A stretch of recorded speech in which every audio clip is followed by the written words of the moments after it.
Good morning, good morning. Happy Saturday. The days kind of blend into each other, don't they?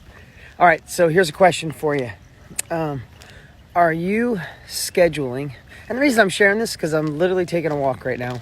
And I'm thinking, am I doing enough for this, for my future, for where I want to go, for the accomplishments I have? Because with all the shifts going on in the world, we could get sucked into the wrong things. Good morning, everybody. Just killing a little time here, taking a walk with my silly hat on.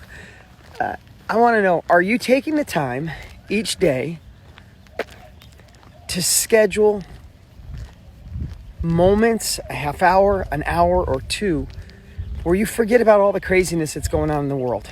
Where you don't look at the news, you don't answer a text message, you don't answer an email, you don't focus on what could go wrong. You take a couple hours or an hour or 4 hours a day, whatever you can provide, and focus on where it is you really want to go. I know this is like 101, right? But listen, I could see this with all the changes going on and everything happening in the world. It is easy to find a new routine, even though we have all this extra time. 2/3 of the world is home, right? More than ever before in history. Good morning, everybody. I'll go back and look at every one of your messages. I give you my word. I just don't want to get distracted from what I want to share with you guys today. Here's what happens.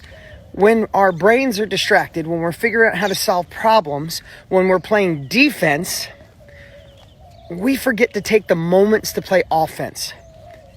You can't win a football game, a baseball game, any sport, basketball, if you just played defense. If you played no offense, there's no way you could win, right? But in times like this, our brains will default to defense. We're trying to protect. We're trying to survive. We're trying to stay safe. And you should. I want you to protect your family. Do all the things you can. And I know some of you are going through some tough times. But the only way that we come out of this is if there's moments, scheduled moments in your time for offense. I know you're probably thinking, there could be opportunity. Some of you have opportunity. I know some of you are doing amazing right now. A lot of you aren't, right? But what you'll see on the other side of this, because this is my third time going through a down and a shift in the economy in the world, is there's going to be people that just thrive when they come out of this. And there's going to be people that feel really left behind, like, how the hell that shit happened? How are they going so fast? How did they come out like... They came out of the starting gate, they were already doing 60, and I feel like I just got to get going. What is that? It's a lot of ingredients, but one is, and I'm gonna challenge you to this, is schedule an hour every day. And if you could do more, fantastic. But schedule an hour every day, every single day, where you focus on where you'd love to be in 1 year from now. Designing it. What capabilities can you be devouring right now that could help you then? What course could you be going through? What training should you be doing? What thoughts should you be having? What creativity should you be focusing on? What art should you design? Because here's what I know is if you plant, it's like planting an oak tree. It's a tiny little seed, right? Doesn't seem like much. Then it's a sprout. Then it's a seedling. Then it's as tall as me. And you look in time and it's a massive tree like one of these I'm walking by, right? We all have to plant seeds. Whether you're completely starting over because of what's going on in your life, or you want to start fresh, right? It's not like you're desolate. Maybe you could be, but you're not desolate, but you want to start fresh. Or you want to transition so this shit never happens to you again. So that you're maybe in the digital economy, or you're in like the knowledge industry, something that could thrive in uncertain times. Like, I'm never going to feel this way again. You got to remember something. Doesn't matter how much experience you have. Doesn't matter what a badass you are. You still have to plant the seed, right? In times like this especially, we have to get emotionally secure with knowing no matter how much success we had when transitions happen, we kind of got to plant the seed. But here's the thing. You got to plant the seed eventually no matter what. And you got to make sure it grows. So maybe that's a silly analogy. My whole point is this. You have to start somewhere. And focusing on defense and focusing on all the things that could go wrong right now will not predict a better future. If you want to predict a better future, then plant the seeds right now that you can harvest in 6 months, a year, 2 years from now, and harvest for a long time. I'm going to tell another silly tree analogy. Sorry. it just came to my mind, so I'm going to share it, is when I was a kid, I grew up in upstate New York. And nobody realizes upstate New York is such farmland. I mean, we were in the Hudson Valley. It was more second largest production of apples in the whole world, right? So why am I sharing that? Because I used to be amazed as how farmer would be 65 years old. And he'd rip up all his trees. And as far as you could see, acres and acres and acres of trees. He'd rip up all his trees and plant these little seedlings that were, a foot high. Those things aren't going to produce an apple for like 6 or 7 or 10 years.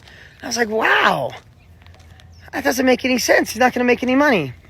But he'd plant those trees and they would produce fruit for 30, 40 years for his family, for his legacy. Now, I'm not saying you got to do something today. It's going to take you 10 years, 7 years like an apple tree. But we have to remember that we have to start someday of planting that seedling so we can bear fruit over and over and over. And that's what good businesses do.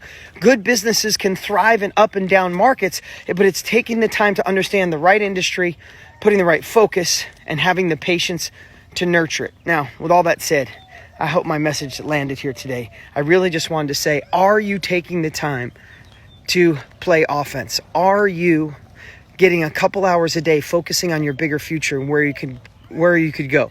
Are you being an investigative reporter to understand what industries, look at 2/3 of the world is home. Online is on fire right now. People are still spending money, but they're spending money on smart things. They're not buying frivolous things. They're buying education. They're buying the ability to gain self-education. They're buying specialized knowledge. And a lot of people are doing the things they've been wanting to do forever. Learn a language, learn piano, learn how to be better on video, learn how to organize their closets, fix their relationship, eat better. All those things people are doing right now because they have the time online.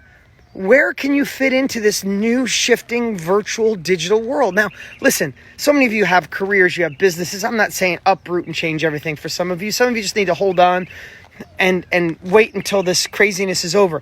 But who can you be when this is over? How can you be a better version of yourself when you come out? Because this is here.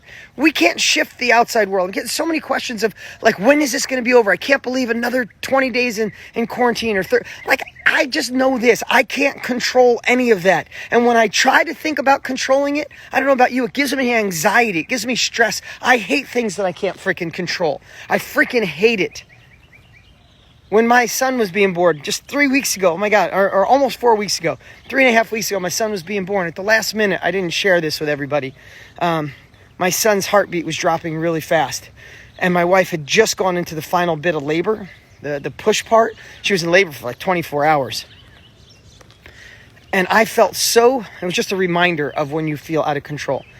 The last minutes, they finally tell her to start pushing, and they said this could take an hour or two for the baby to finally come out. There were 10 minutes in, and every time my wife pushed, I could get emotional right now, my baby's heartbeat dropped next to nothing, and I saw the fear on all the doctor's face, and the nurse's face, and literally she was pushing for like 10 minutes, and the doctor said, if he doesn't come out on this next push, I'm going to use forceps to help pull him out. If he doesn't come out, we got to go an emergency C-section. His heart rate is not at a good place. And I just remember this feeling, and the doctor looks at us and said, do you want to do forceps or emergency C-section? We got to know right now. And I was like, I don't know. I don't know. And I that's how long it was. It was moments. And the doctor says, come on, now. Literally, she looked at us. She goes, now, right now. Emergency C-section, or you want to try forceps? And I remember feeling so out of control, right? Listen, all of us, not control freaks, but we like when we can control the outcome. We like when we can focus on solutions. We like when we can fix things. I had zero control, and I was freaking panicked. It was in a moment, but I was panicked. And we were just like, oh, try the forceps. And she goes, this is one shot. And then she had 8 nurses rushing in the room, and she's like, prepare for emergency C-section, call the emergency, the surgery room and have it prepped. And luckily, my wife pushed so hard, and our boy came out. I was crying. I was sobbing. I tell that story like, what's that got to do with your message today? It's just, I just know what it felt like. I was so I couldn't fix it. And I felt so helpless. I felt hopeless. I couldn't even make a decision. I was like, now that's extreme. That's my son, my wife, who, I loved him already, and my wife's the love of my life, right? But that's kind of what this does to us right now. We can't control this shit. It's not our opinion. It's not our decision. We don't know if you got some of that stimulus money, good for you. But most of the time, none of it's going to affect us. The only person in control of us is us. The only person that can make a difference is us. The first place that change will happen is in here, right? And I got to work on this every day. It's why I love to share every day on my stories, is because if this is off, if this puts us in a defensive mode, we're going to find ourselves getting sucked into the news, get sucked into binging on Netflix, sucked into eating too much sugar maybe, or sucked into just being like right, with no productivity. So how do you change all that shit? Recognize the difference between offense and defense. Recognize if you're not spending time every day thinking about and designing a bigger, better version of you for when this is over, because this too shall pass.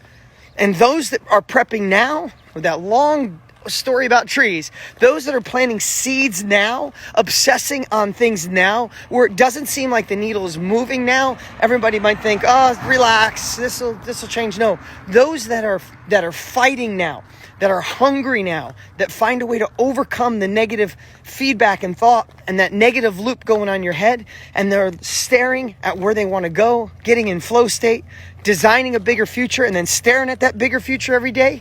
When this changes, you're going to see them out in front by thousands of feet, and you'll wonder, how the hell did they do that? They did it because they started now. They started now. So this is becoming the new norm. When something goes this long, even though it's crazy, even though it's weird, even though some of you financially it's brutal, it's still becoming your new norm. So you get to decide that. That's my message for today, this morning. You get to decide. Do you want to sit around and wait? Like, who moved my cheese? Do you want someone to bring cheese back to you? You know, a door closes. You want to stay there until somebody opens that door back up? Or do you want to go adventure and explore for new doors? Be an investigative reporter, because here's the deal. Behind one of those doors, no matter what that is your next level of life.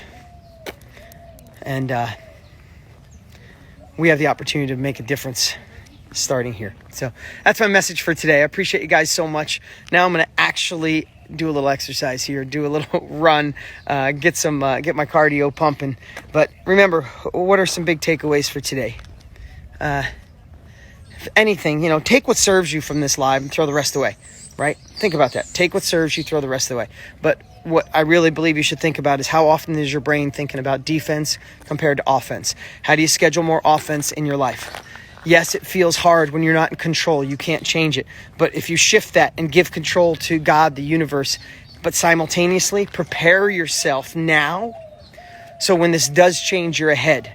How can you start planting seeds now? How can you be an investigative reporter? How can you not let the negativity control you? How can you not let procrastination be your fuel, rather the energy of knowing you have a chance to make a shift in your life? This could fundamentally be the difference of your entire life for the next 20 years on what you decide to do now. Sit around and wait for the rest of the world to fix it, or fix it in here first, in here, and then gain capabilities to anchor in a better version of you. All right, guys, that's it. I'm going to get my tail moving. You guys have an amazing Saturday.